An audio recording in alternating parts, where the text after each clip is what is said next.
मैं राजा से बदला लेना चाहता हूँ। छोटा बंदर तेजी से मंदिर की ओर भागता है। एक भागा। भागने ना पाए। पीछे करो, कोई बचना नहीं चाहिए। सैनिक भाले लेकर मंदरों सैनिक चारों ओर से घेर लेते हैं। एक एक करके मार गिराया जाता है। एक समय की बात है। कृष्णपुरी नाम का एक विशाल राज्य था। उस राज्य में राजा वीर प्रताप सिंह राज करते थे। कृष्णपुरी राज्य की प्रजा अपने राजा से अति प्रसन्न रहती थी। उस राज्य की महारानी थी रानी प्रेमलता। रानी प्रेमलता बहुत ही सुंदर थी, परंतु अचानक महाराज, पता नहीं महारानी को क्या हो गया है। अचानक से उनकी तबीयत बहुत ही खराब हो गई है। ये क्या कह रही हो तुम? अभी कल तक तो वो बिल्कुल स्वस्थ थी, फिर अचानक क्या हो गया उनको? राज वैद्य जी को बुलाया जाए। राज वैद्य जी आते हैं और महारानी प्रेमलता के हाथों की जांच करते हुए कहते हैं, महाराज, ये तो बहुत ही गंभीर समस्या है। ये आम औषधियां इसे ठीक नहीं कर सकती हैं। इसके इलाज के लिए विशेष प्रकार की औषधि की आवश्यकता पड़ेगी। विशेष औषधि? हाँ महाराज, ये समस्या बहुत ही गंभीर है। इसीलिए इनके उपचार के लिए सफेद बंदर की चर्बी की आवश्यकता है। ठीक है राज वैद्य जी, सैनिकों जाओ और सफेद बंदर की व्यवस्था करो। और हाँ, याद रहे जितना जल्दी हो सके उतना जल्दी लेके आना। हम अपनी रानी को इस हालत में नहीं देख सकते हैं। वहीं दूसरी ओर एक विशाल बरगद के पेड़ पर बंदरों का एक परिवार रहता था। वो बहुत खुशी से अपना जीवन यापन कर रहे थे। सफेद बंदर की तलाश में कई सैनिक उसी बरगद के पेड़ के पास से गुजर रहे थे। जल्दी चलो और सफेद बंदर को खोजो, नहीं तो अनर्थ हो जाएगा। जल्दी जल्दी चलो।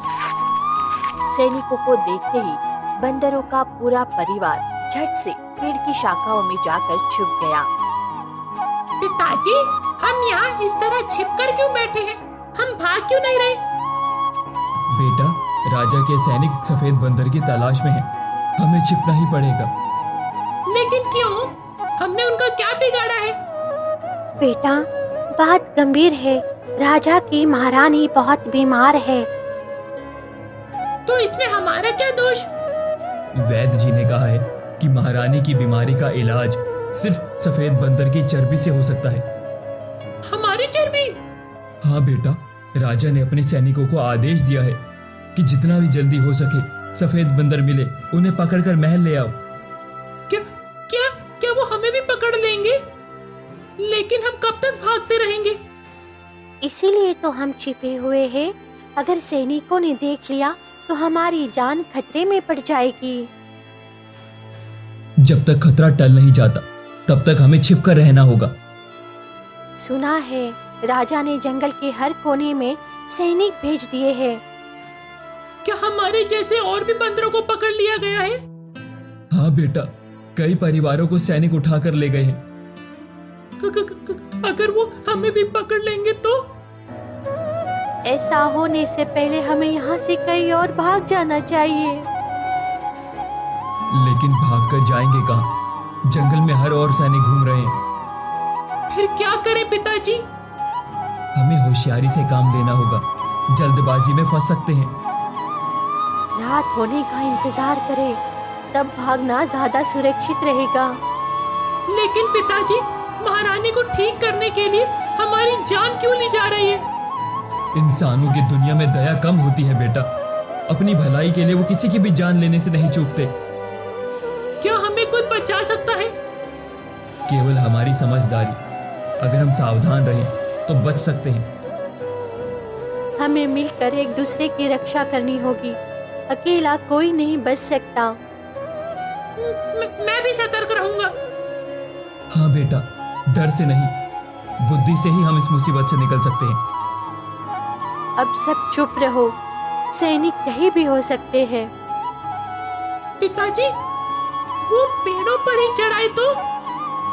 तब हमें और ऊंचाई पर जाना होगा जहां उसकी पहुंच ना हो। रात को ही निकलेंगे। अभी एकदम चुप। सुरक्षित रहना बेटा। सभी बंदर शाखाओं पर सिमटकर चुपचाप बैठ जाते हैं।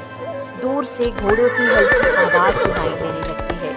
सफेद बंदरों का परिवार एक पेड़ की ऊंची शाखा पर छिपा बैठा होता है।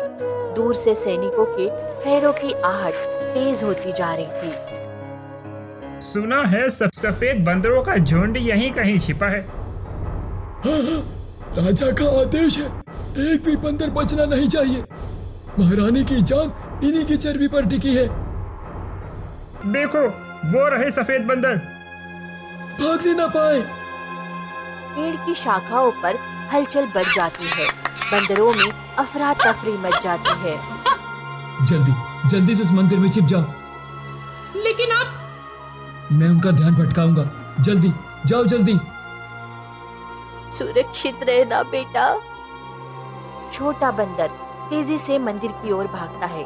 पिता बंदर सैनिकों को चकमा देने के लिए दूसरी दिशा में छलांग लगाता है। देख, एक भागा। भागने ना पाए। पीछे करो, कोई बचना नहीं चाहिए।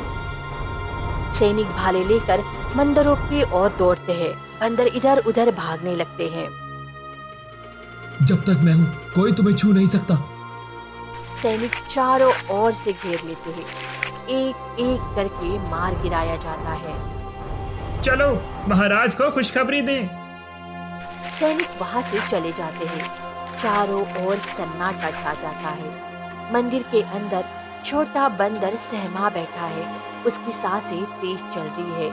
बाहर सब शांत हो चुका है। पिताजी, माँ, कहाँ हो? कोई उत्तर नहीं आता। बंदर बहुत उदास हो जाता है। वहीं दूसरी ओर लकड़हारा, जिसका नाम रमेश था, जंगल से लकड़ियां काटकर उसी मंदिर वाले रास्ते से गुजर रहा था। भीतर की हलचल सुनकर वह रुकता है। अरे ये क्या? ये एक छोटा बंदर। चलो मेरे साथ चलो, अब से मैं तुम्हारा ख्याल रखूंगा। लकड़हारा बंदर को अपनी झोली में डालकर आगे बढ़ जाता है। उधर महल दरबार में राजा अपने सिंहासन पर बैठा होता है। सैनिक सफेद बंदरों की लाशें लेकर दरबार में प्रवेश करते हैं। दरबार में सन्नाटा छा जाता है। महाराज, जैसे आपने आदेश दिया था, सभी सफेद बंदर मारकर ले आए हैं। मूर्खो, मैंने तुमसे कहा था कि सिर्फ नवजात सफेद बंदर चाहिए। ये क्या कर दिया तुमने? क्षमा करें महाराज, हमने सोचा। सोचा? तुमने सोचने के लिए नहीं, आदेश मानने के लिए रखा गया है। सिर्फ नवजात सफेद बंदर की चर्बी से ही रानी की बीमारी ठीक हो सकती है। सैनिक सिर झुकाकर खड़े रहते हैं। तभी राज्य वैद्य पास आकर झुकते हैं। महाराज, आप ठीक कह रहे हैं। सिर्फ नवजात सफेद बंदर से ही वो दुर्लभ औषधि तैयार की जा सकती है। बड़े बंदरों की चर्बी से कोई लाभ नहीं होगा। अब क्या किया जाए? एक भी नवजात बंदर नहीं बचा। लगता है देर हो गई है। रानी की स्थिति लगातार बिगड़ती जा रही है। हत्याएं करके भी कोई लाभ नहीं हुआ। अब क्या होगा? सैनिक चुपचाप खड़े रहते हैं। दरबार में एक भारी उदासी छा जाती है। उधर लकड़हारा अपने घर का दरवाजा खोलकर अंदर पहुंचता है। उसके कंधे पर एक छोटी सी पोटली बंधी होती है, जिसमें सफेद बंदर दुबका हुआ होता है। उसकी पत्नी चूल्हे के पास बैठी रोटियां सेक रही होती है। लकड़हारा धीरे से पोटली खोलता है। सफेद बंदर बाहर झांकता है। उसकी आंखों में उदासी भरी है। पत्नी उसे देखते ही घबरा जाती है। अरे ये सफेद बंदर, क्या पागल हो गए हो तुम? हाँ, जंगल में अकेला मिला था। बेचारा बहुत डरा हुआ है।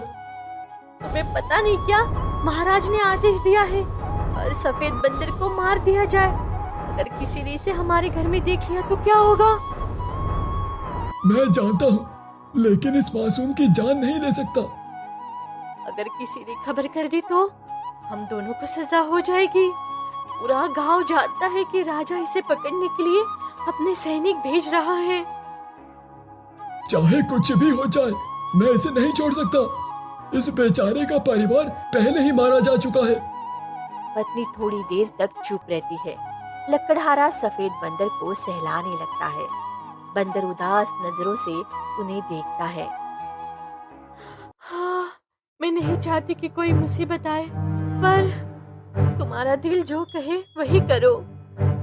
चिंता मत करो, मैं इसे छिपा कर रखूंगा, कोई इसे देख नहीं पाएगा। पत्नी अनमने भाव से सिर हिला देती है। लकड़हारा बंदर को कोने में एक नरम कपड़े पर बिठा देता है। रात का समय हो चुका था। छोटा बंदर चुपचाप बैठा था। उसकी आंखों में आंसू थे। मन में माता पिता की यादें उमड़ने लगती है। उसके छोटे से मन में एक बात तो ठान चुका था। राजा ने मेरे माता पिता को मारा, मैं बदला लूंगा किसी भी तरह। ना जाने किस हाल में भागकर बचा होगा बेचारा। अब ये जिम्मेदारी मेरी है। ऐसे ही कुछ दिन बीत जाते हैं। बंदर अब थोड़ा बड़ा हो जाता है और उधर राजा भी दूसरे राज्य से बंदर की चर्बी का इंतजाम कर चुका होता है और अब रानी की हालत सुधरने लगती है। इस बीच एक दिन जब लकड़हारा अपनी कुल्हाड़ी लेकर जंगल जाने की तैयारी कर रहा था, तभी दरवाजे पर एक आवाज आती है। कोई है? भिक्षा दे दो बेटा। आइए बाबा, बैठिए, मैं अभी अन्न लाता हूँ। लकड़हारा अंदर चला जाता है। बाबा की नजर कोने में उदास बैठे बंदर पर पड़ती है। बंदर की आंखों में एक अजीब सा दर्द है। बाबा उसे गौर से देखने लगते हैं। अरे बेटा, तू इतना उदास क्यों बैठा है? क्या परेशानी है? बंदर कुछ बुदबुदाता है, लेकिन बाबा उसकी भाषा समझ नहीं पाते। बाबा के माथे पर शिकन आ जाती है। वे मन ही मन कुछ मंत्र बुदबुदाते हैं और अपने कमंडल से थोड़ा जल निकालकर बंदर पर छिड़क देते हैं। बंदर की आंखों में एक चमक आ जाती है। अब बताओ बेटा, क्या कहना चाहते हो? मैं बोल सकता हूँ? हाँ बेटा, मेरी शक्तियों ने तुम्हें इंसानों की तरह बोलने की शक्ति दी है। अब बताओ, तुम्हारा दुख क्या है? बंदर की आंखों में आंसू आ जाते हैं। इतने दिनों का भरा दर्द अब बाहर निकलने को बेचैन है। कभी लकड़हारा वापस आता है और बंदर को बोलते देख दंग रह जाता है। बाबा, ये बंदर कैसे बोल रहा है? मैंने अपनी सिद्धि से इसे शक्ति दी है। इसके मन में बहुत बड़ा दुख है, इसे बाहर आने दो। क्या दुख है इसका? महाराज ने मेरे पूरे परिवार को मार दिया। मेरी माँ, मेरे पिता, सबको। मैं अकेला बचा हूँ। लकड़हारा और यह सुनकर अवाक रह जाते हैं। बंदर की आवाज में दर्द साफ झलक रहा था। ऐसा क्या हुआ था बेटा? पूरी बात बताओ। राजा की महारानी को ठीक करने के लिए सफेद बंदर की चर्बी चाहिए थी। राजा के सैनिक जंगल में आए और मेरे पूरे परिवार को मार डाला। मैं बच गया, लेकिन मेरे माता पिता नहीं। मैं राजा से बदला लेना चाहता हूँ। मैं राजा की मृत्यु नहीं चाहता। मैं चाहता हूँ कि वो अपने परिवार को खोने का दर्द महसूस करे, जैसा दर्द मैंने सहा है। बाबा गंगाधर गहरी सोच में पड़ जाते हैं। वे बंदर की आंखों में झांकते हैं और उसकी भावनाओं को समझ जाते हैं। बेटा, बदला लेना आसान नहीं है बेटा। राजा बहुत शक्तिशाली है, लेकिन एक तरीका हो सकता है। क्या तरीका है बाबा? जंगल के बीचों बीच एक पुरानी गुफा है। वहाँ एक भयंकर राक्षस रहता है। अगर किसी तरह तुम राजा को उस गुफा तक ले जाओ तो वो राक्षस उसे समाप्त कर देगा। हाँ, ये अन्याय है। ये राजा को इतनी निर्दयता नहीं करनी चाहिए थी। लेकिन बाबा, ये तो बहुत खतरनाक है। लेकिन बाबा, ये कैसे होगा? राजा तक पहुंचना आसान नहीं है। ठीक है, अगर तुम्हारा उद्देश्य राजा को उसके परिवार से दूर करना है, तो हम मिलकर एक योजना बनाएंगे।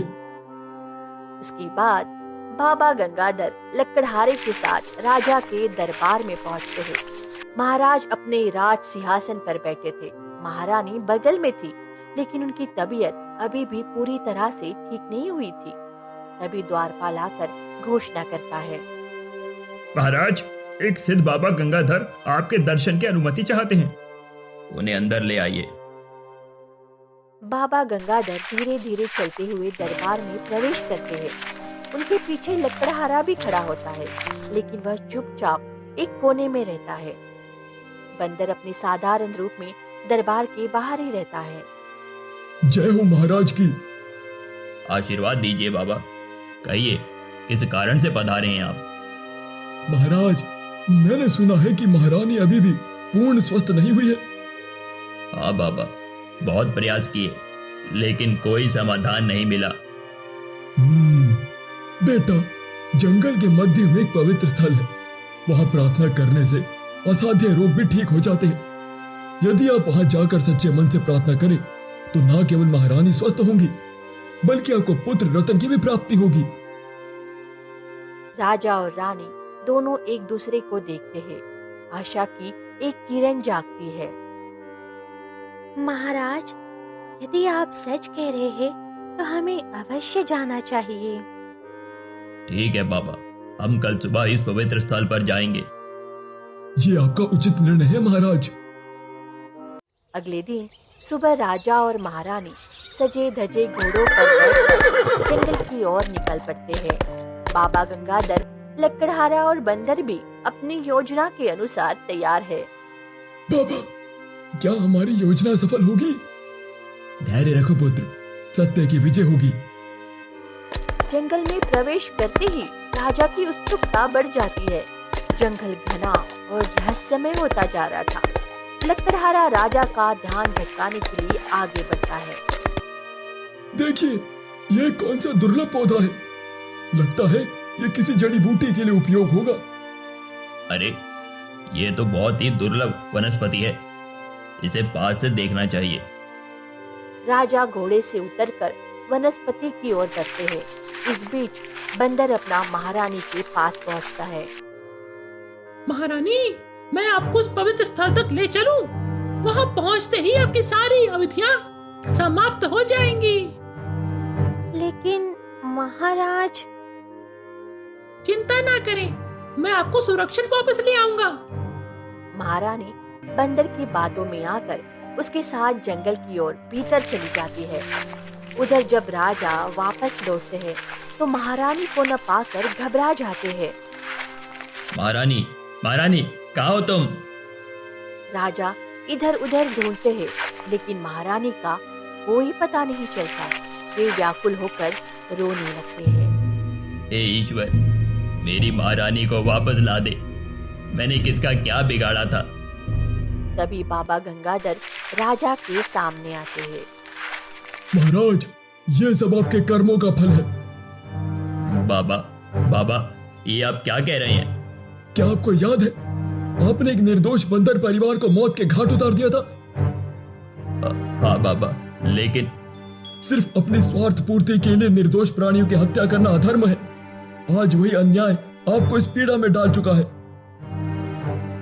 राजा को अपनी गलती का एहसास होता है। उनके आंसू रुकने का नाम ही नहीं लेते। तभी बंदर अपने साथ महारानी को बुलाकर वहां आता है। उसके साथ महारानी भी सुरक्षित होती है। ये तो बंदर है।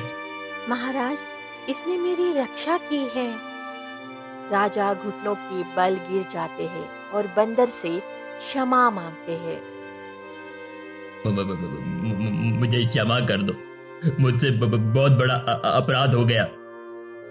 महाराज, मैंने आपके परिवार को खोने का दुख पहुंचाया, ताकि आपको एहसास हो सके कि अपनों को खोने की पीड़ा क्या होती है। ये तुम्हारे जीवन का सबसे बड़ा सबक है महाराज। आज से प्रतिज्ञा करो कि किसी भी जीव की हत्या नहीं करोगे।